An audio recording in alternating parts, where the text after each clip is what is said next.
with you. Phil? Okay. Perhaps we can introduce the third speaker for the next talk about the promotion of nutraceutical and functional food in psychiatry. Wolfgang Marx is Senior Research Fellow leading the Nutraceutical Research stream at the Center Food4Mood Academy. And here this research primarily refers to the role of novel polyphenol and nutraceutical therapy for treating chronic disease with particular interest in cognitive symptoms and mental health.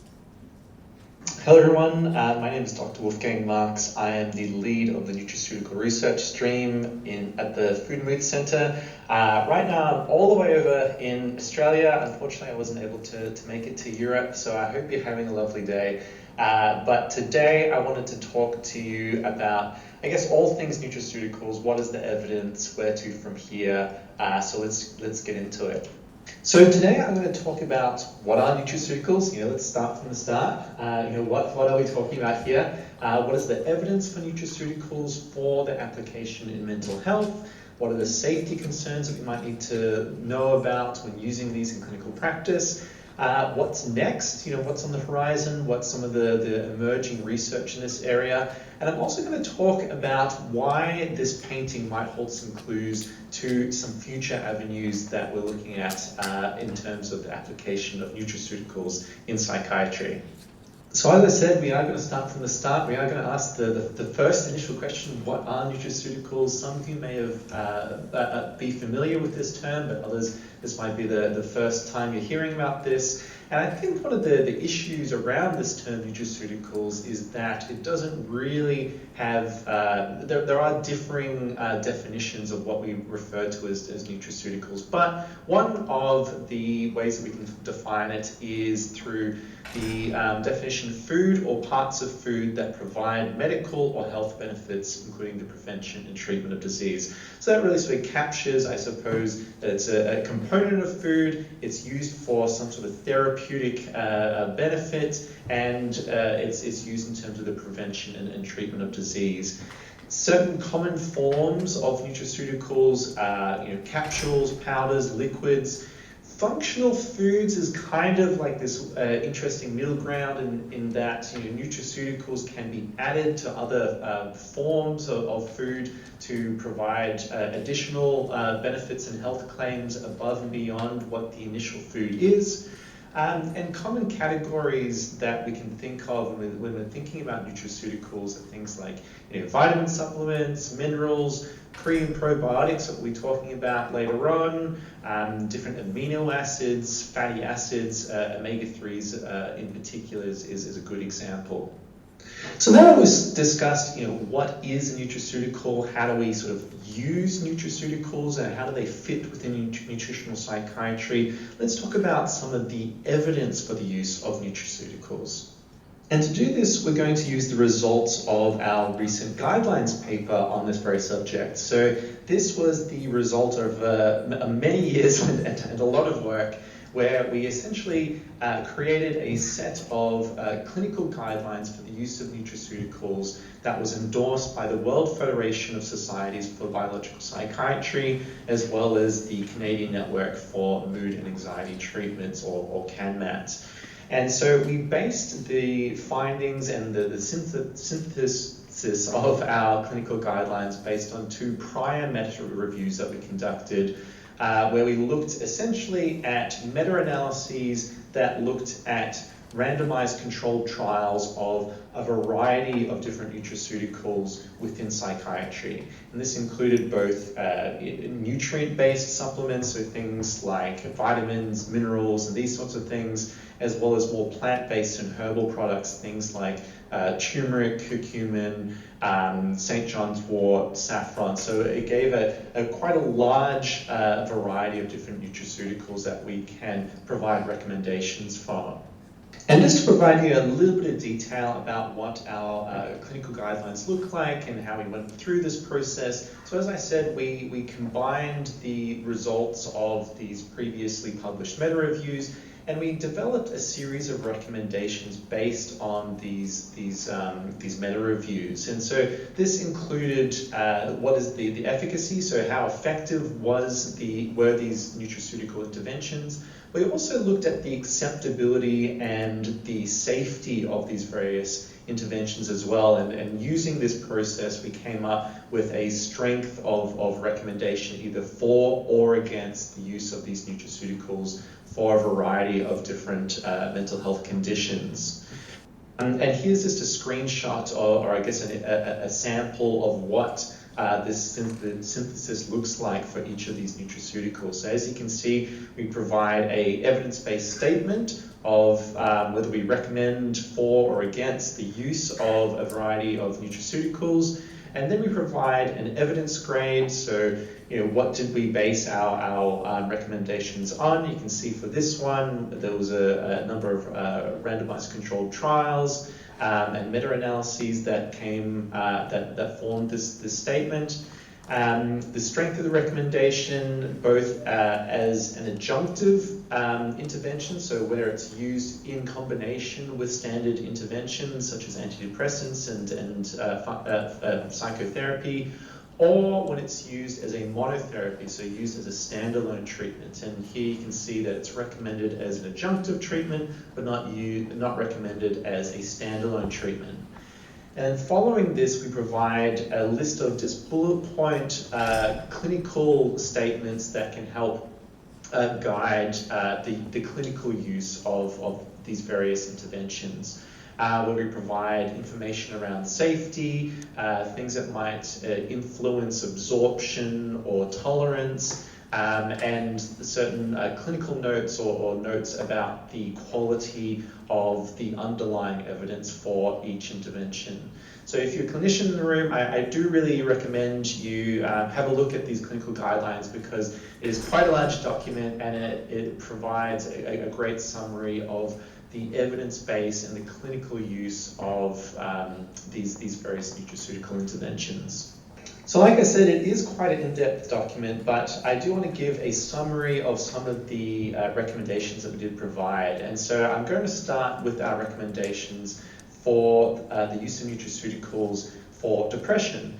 So on this slide, I've broken this up into nutraceuticals where we've provided a favorable recommendation, and this can be either a relatively weak recommendation for its use or a recommendation where we have a greater confidence in its efficacy and its safety.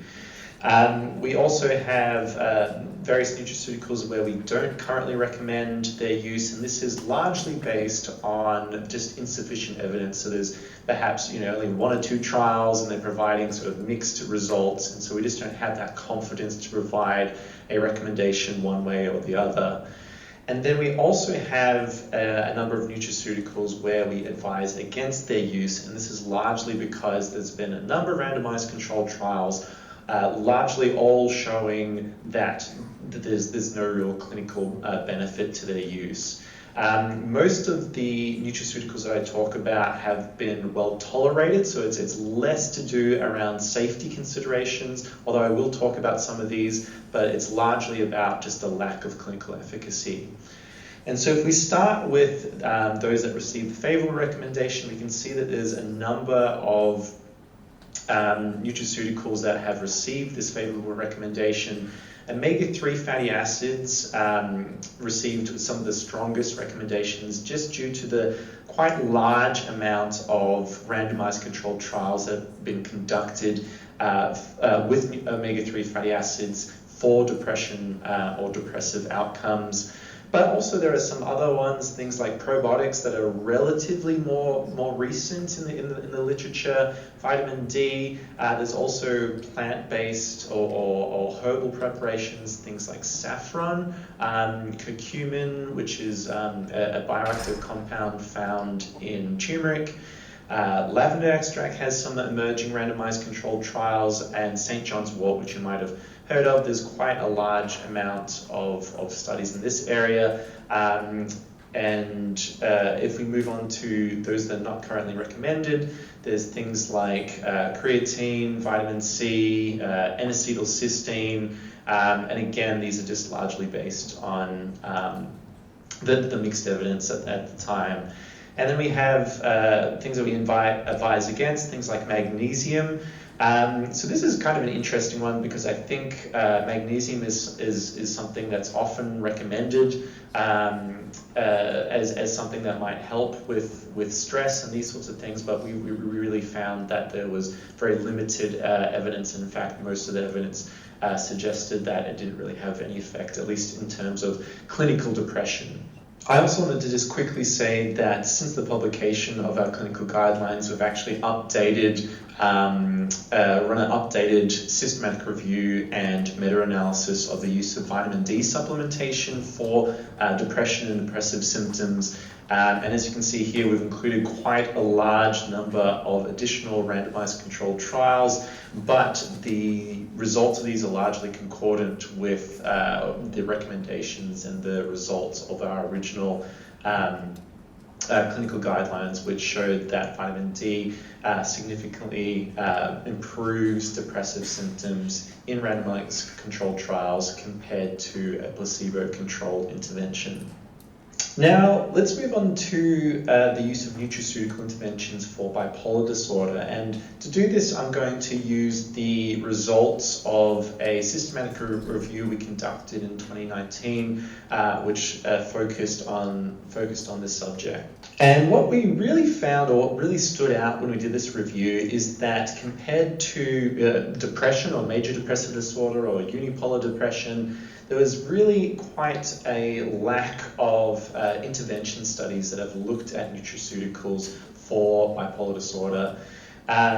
We did find some evidence for the use of omega-3 fatty acids, both in treating manic as well as depressive outcomes, as well as folic acid, vitamin C, N-acetylcysteine, these sorts of things. But as you can see, on the slide where the X's are, there's also a whole host of studies that have been investigated that have not found any clinical effect. And when we synthesize the literature overall, we found quite a number of limitations. So first and foremost, there was quite a small sample size across all the interventions.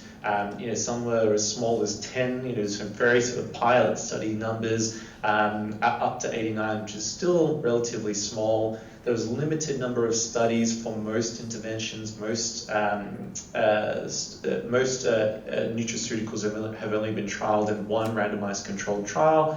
Where there have been multiple studies, there's been somewhat mixed results. And so this really just says to me that we really need some more studies in this area before we can, confidently say that certain nutraceuticals are recommended for their use in bipolar disorder.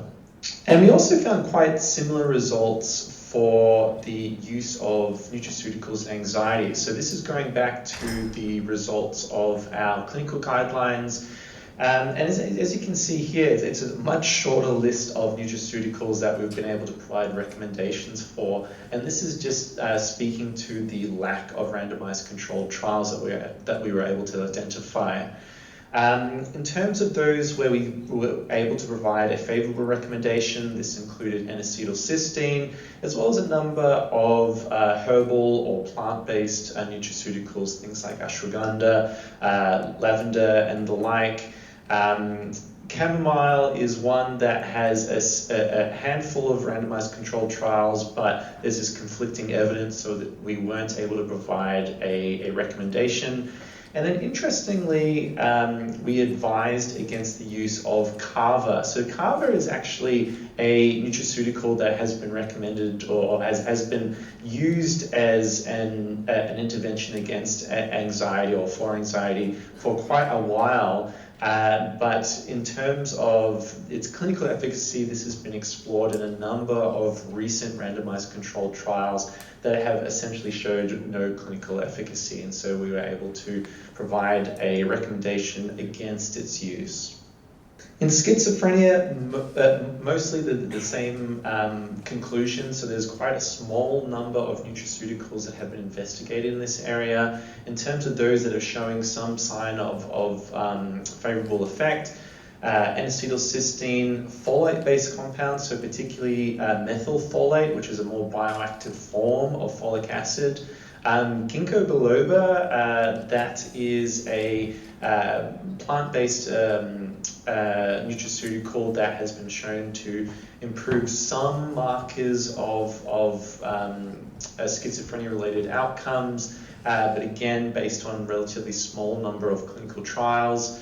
And in terms of the use of omega-3 fatty acids or vitamin D, there's been some good quality randomized controlled trials and meta-analyses showing very little in terms of clinical effect. So up until this point, I've talked about how nutraceuticals can be used as a treatment or in the management of mental disorders. But what does the evidence say around the use of nutraceuticals in prevention of various mental disorders? So there's certainly a relative lack of prevention studies or studies that have looked at the use of nutraceuticals for the prevention of various mental disorders. And this is largely because it's just kind of a lot harder to run prevention studies. You need much larger sample sizes, and you need to follow the participants for a much longer period of time.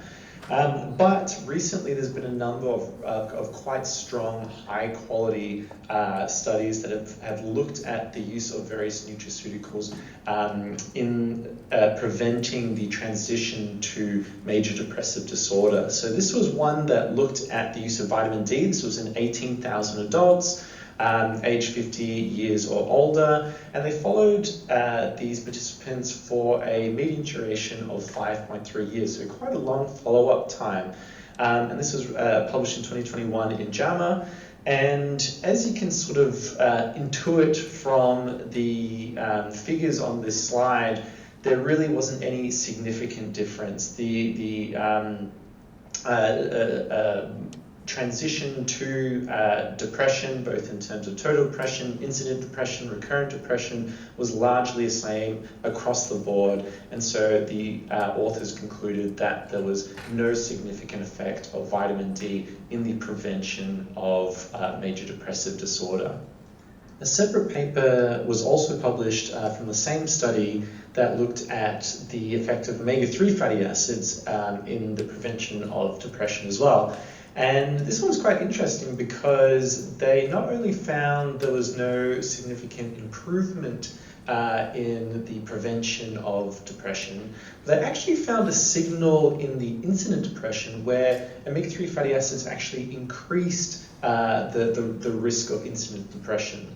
Now, this is a really small effect size, and so, but whether it's clinically relevant or a great risk is a little bit up for question, but I thought that was a quite interesting result that not only did they not show any significant improvement or therapeutic benefit, that there might actually be a risk involved as well.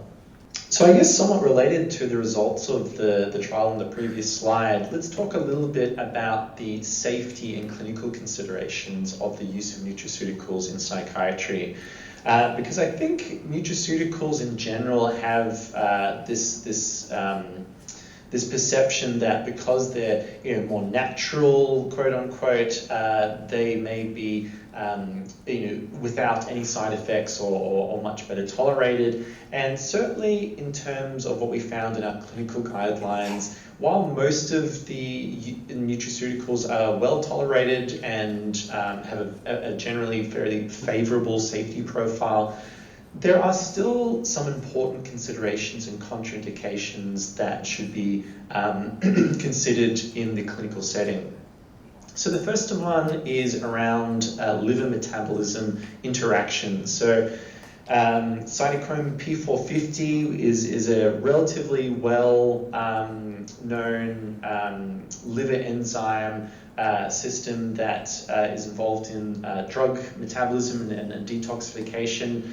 And it's also easily influenced by a variety of different medications, foods, and of course dietary supplements. So St. John's wort is a good example of a nutraceutical that can interact with this system, and this can have bearing on polypharmacy and other medications that might be consumed by the individual at the same time, and so this just needs to be managed and considered. Similarly, the risk of serotonin syndrome with certain nutraceuticals, so things like tryptophan, 5-HTP, as well as St. John's wort as well, when used concurrently with SSRIs or SNRIs, this can increase the risk substantially of serotonin syndrome, and so this needs to be considered.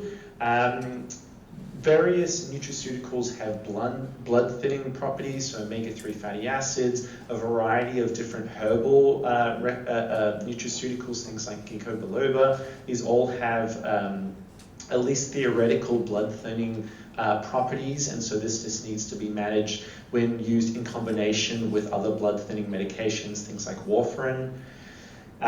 Some have sedative-like properties. Kava is a very good example, and so when used concurrently with other sedative agents, things like alcohol, benzodiazepines, these sorts of things can cause safety concerns. And then there's also various considerations around the quality and standardization and I guess regulation of various commercially available nutraceutical products. You know, there's a number of reported incidences where ingredients might be substituted, might be contaminated, might be adulterated with various substances, and so there is a need to look at the quality of the formulation and try and seek products that have good manufacturing or GCMP, GMP adherence, as well as independently tested formulations that all indicate a greater quality control and standards for the individual product. And finally, and I mentioned this in a previous slide, but all nutraceuticals in general are best used as an adjunctive therapy rather than as a monotherapy. So this was based on pretty much all our recommendations within our clinical guidelines, showing greater efficacy when used in combination with antidepressant medications rather than as an alternative to a various pharmacotherapy.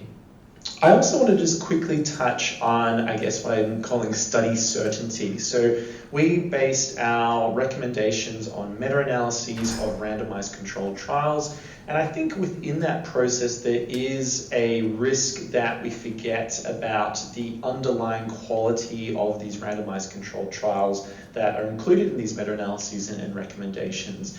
And certainly within our guidelines, we point out that there are a number of methodological flaws that were identified across many of the studies included in these meta-analyses, largely that they have relatively small sample sizes, and they use markedly different doses, which makes it quite difficult to determine what the optimal dose is.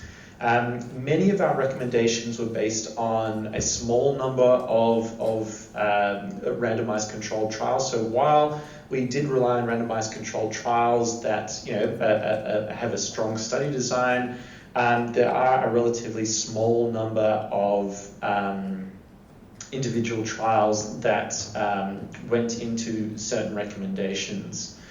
And I also wanted to point out that there's a variation in the number of trials across different disorders, and this is something I pointed to in previous slides, where we might have the evidence base for depression on one hand, where there's a relatively large number of randomized controlled trials per nutraceutical intervention. But when we look at things like anxiety or schizophrenia, we're really looking at quite a limited number of trials that we based our recommendations on. And so this is just important to sort of provide some context to the strength of the recommendations that we're able to provide, and that there's certainly more randomized controlled trials that are required in this area to improve, I guess, the strength and confidence of the recommendations that we've discussed in this presentation.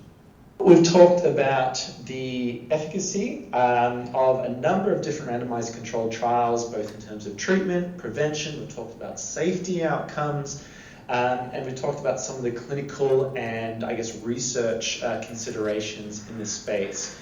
But let's talk a little bit about, what's happening on the horizon. What are some of the more emerging nutraceuticals and some of the work that we're doing at the Food and Mood Center. So first of all, let's talk about probiotics.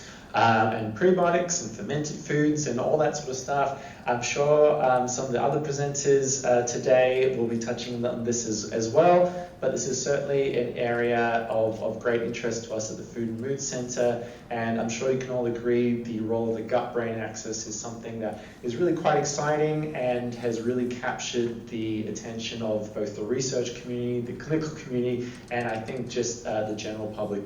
So let's look at the efficacy of probiotics for depression or depressive symptoms. And so there's been a relatively large number of randomized controlled trials that have investigated this, both in healthy individuals that don't have a clinical diagnosis of depression, as well as those that have a clinical diagnosis of major depressive disorder. There's a relatively larger amount of randomized controlled trials that have looked at this in people without the diagnosis, but there are a growing number of trials in people with that major depressive disorder.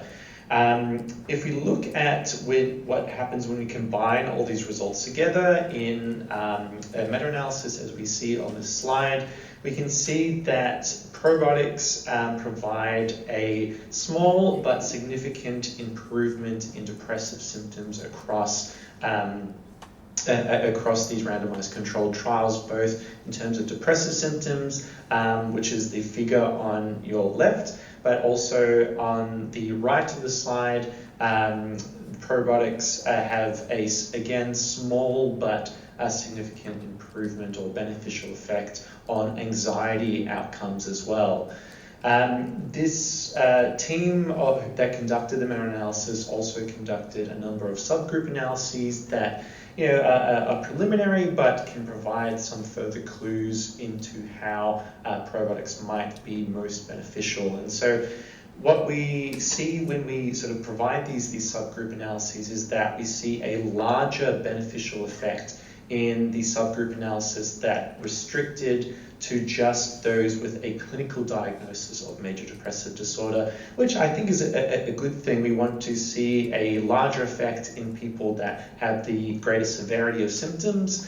We also see a greater effect in studies that used a sort of multi-strain intervention compared to just a lactobacillus or a single strain intervention. And there's also a greater effect in those trials that had a longer trial compared to a shorter duration, which suggests that perhaps a longer use might be a better indicator.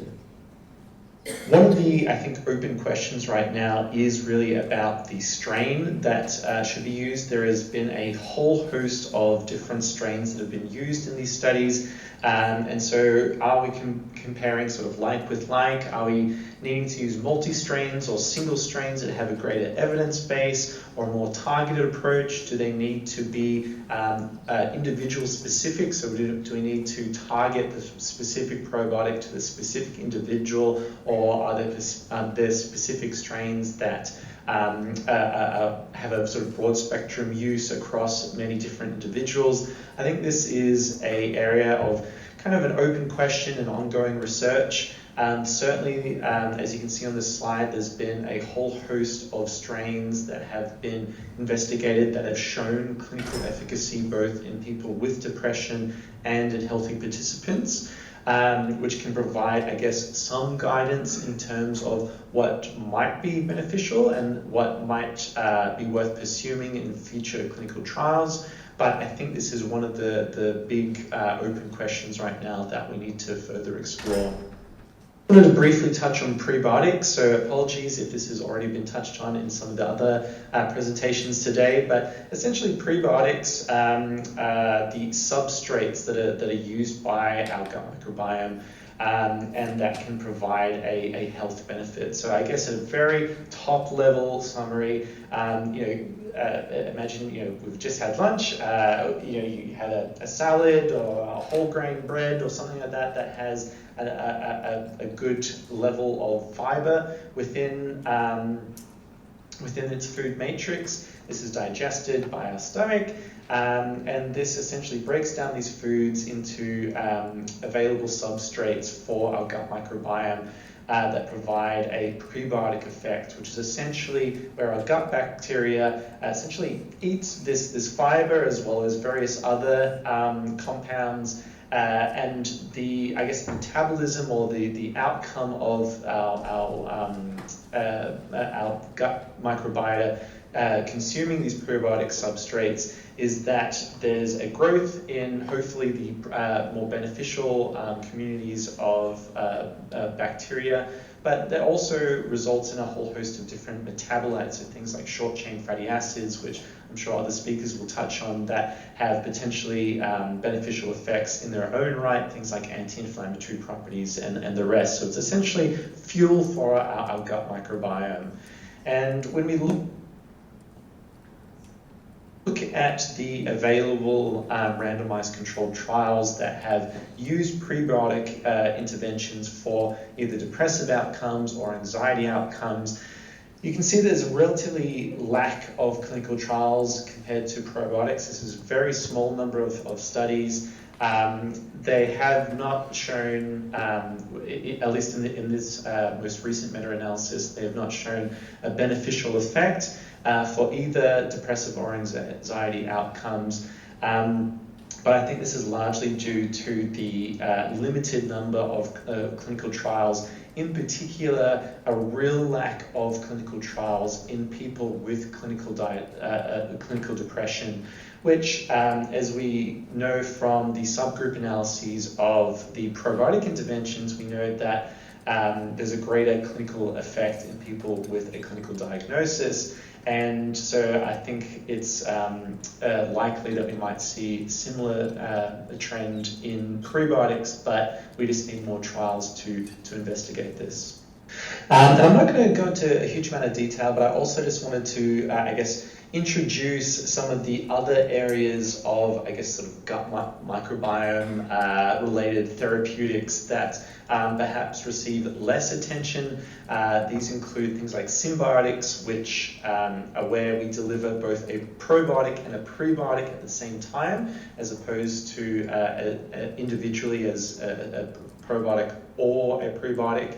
And the theory is that by providing both of these in the same intervention, you're both giving the beneficial bacteria, but you're also giving that fuel for that beneficial bacteria to proliferate. And I guess the outcome is that there's a synergy or a greater therapeutic effect compared to what might be seen if you just look at one of these interventions in isolation.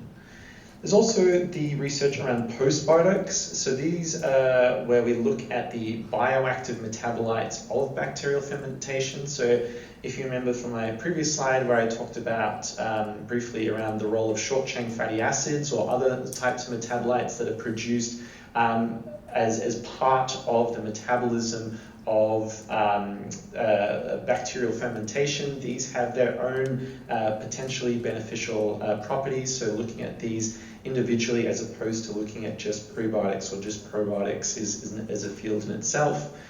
And also paraprobiotics. So these are where probiotics have been essentially killed. They're what we would initially think be inert or inactive probiotics. But there has been a number of studies that have shown that even these heat-treated probiotics that we wouldn't think would have beneficial properties actually seem to influence the immune system and various other mechanistic pathways. And so this is, again, an area of research in and of itself. And finally, I just wanted to briefly talk about the role of fermented foods. I know Felice has touched on this in one of her earlier slides, but this is essentially a really exciting and interesting area because it not only contains functional microorganisms, live cultures, potentially probiotic bacteria. It also might include prebiotics, as well as the fermentation products of these microorganisms, so things like vitamins, as well as various other beneficial bioactive properties. Here is one of the seminal studies that was conducted that really explored the use of a fermented milk product on brain activity. This was a relatively small study, but they found that a 4-week intervention of some of these fermented food products had quite interesting results on brain activity and brain function, and we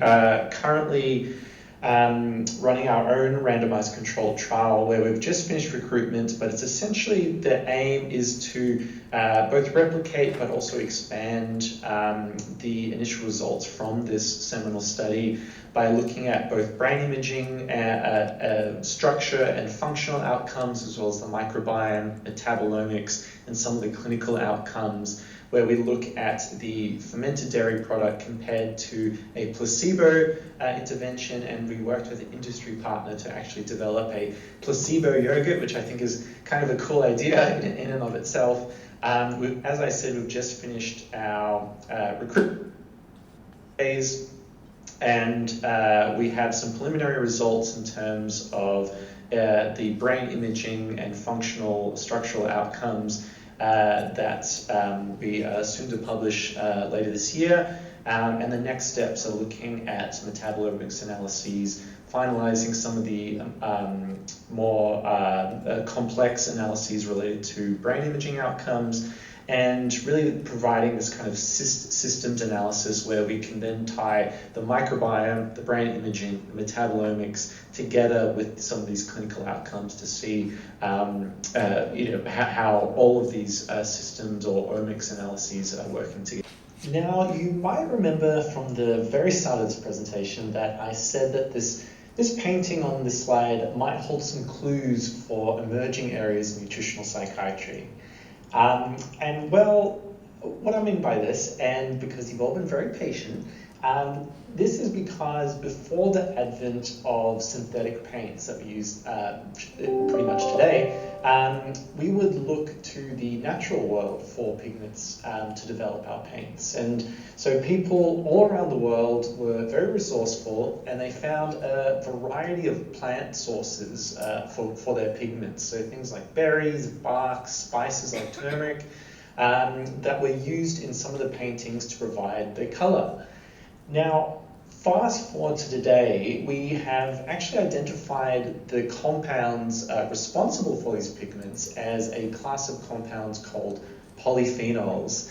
And furthermore, we also have a substantial research base that's now suggesting that these same compounds are also bioactive and may be therapeutically useful. Because we can stop here.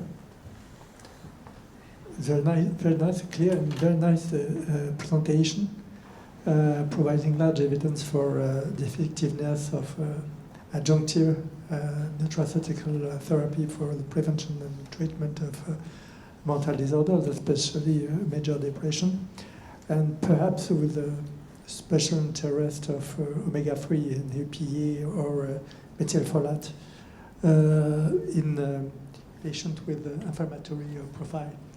Regarding the earlier study published by Papa Costas or a report in this field.